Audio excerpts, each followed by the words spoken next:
Do you think the auditors should be able to detect frauds? There is a standard on auditing, ISA 240, that requires an auditor to do some procedures to look for frauds or error.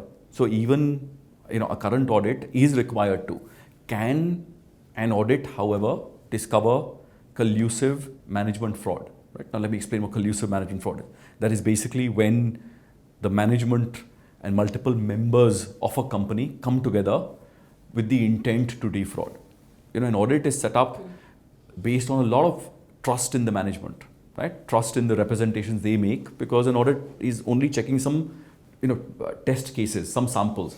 But if you can't trust the documents that are being produced, that I bought this, I sold this, here's the invoice, here's the, goods delivery note, here's the bank statements. If you can't trust those underlying documents that someone's providing you, could you catch that fraud in the first audit you do? Could you catch that fraud even in the 10th audit you do?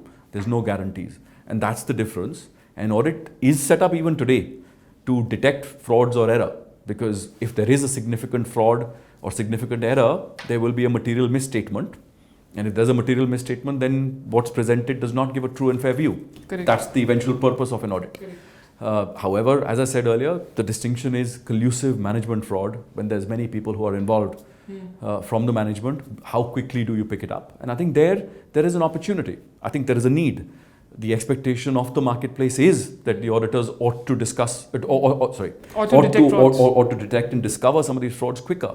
And I think the audit profession has to step up with solutions. What is that right solution?